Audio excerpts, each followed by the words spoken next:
We're just piecing together, I suppose, now a bit more of a picture of what happened, who the assailant was, and also, important to say, there have been a couple of arrests, haven't there? We don't know much about those or what the details of those arrests were. No, 2 arrests made at an address not far from here, and they were made, I would say, about 1 o'clock this afternoon.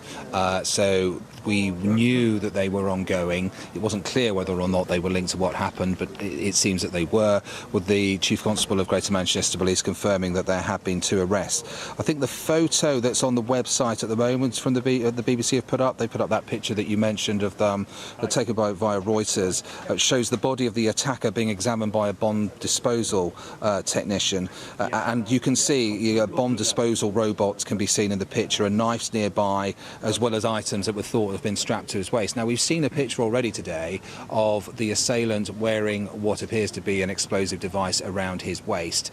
What seems to have happened since the shooting is that they've used the bomb disposal equipment to cut away that vest or a device and move it away from him to examine him and make it safe. We did hear a number of controlled explosions here early this afternoon. We understand that was to do with getting into the vehicle that the assailant was driving at the time, because remember, this was an attack that involved a stabbing and a car being driven at a number of people. They were obviously having trouble getting into it safely, so they used the bomb disposal's facilities to actually get into that car safely, to get the locks blown off by the sounds of it, and we've heard 3 explosions throughout the afternoon.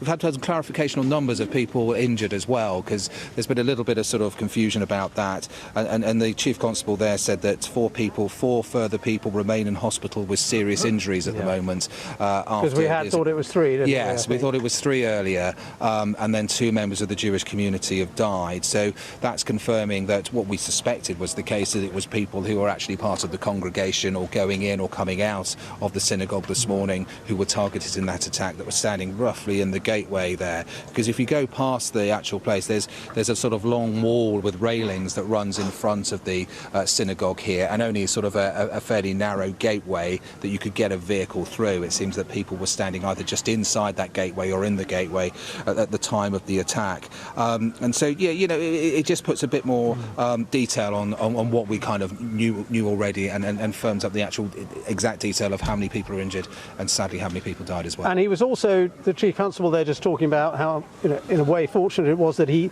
attacker was not able to get inside the synagogue. Yeah. But also, I think, when you hear about that vest with the appearance of explosive devices on it, whether or not that was a viable device that he had on him, it just underlines the bravery, doesn't it, of the police officers attending the scene, the bomb disposal unit, then trying to remove that vest from him. And the security at the synagogue at the time who were confronted with this man, because the call goes in at 9:31. The incident's already underway at that point, so the police are still a few moments away by then, and so it's the security that basically every Jewish establishment has at the moment, that they have a standard, their sort of security guards on there. They had to deal with this initially, and what must have they thought, when this car drives into a crowd, this man obviously then gets out of the vehicle, and he appears to be wearing a vest, and they still managed to lock down the synagogue effectively very, very quickly to stop him getting in, because that's what we're hearing from eyewitnesses. We're hearing about a man who drives into the crowd,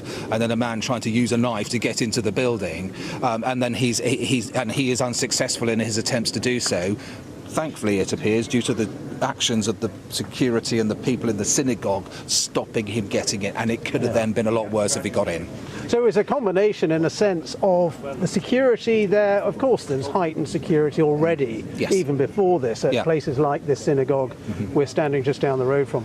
But also the remarkably fast response from the police, and not just the police, the armed police. Yeah, I mean, all police forces have, especially in metropolitan areas, have an armed response vehicle somewhere on duty. They probably have more than one on. They probably have several armed response vehicles around at any one time, and so they was obviously one very close to this area. I mean, we're not far from the centre of Manchester. This is a densely populated area. This is somewhere where police would routinely have resources on patrol, and they were here quickly, and thankfully they weren't too far away by the looks of it to actually deal with the incident when it happened. All right, Danny.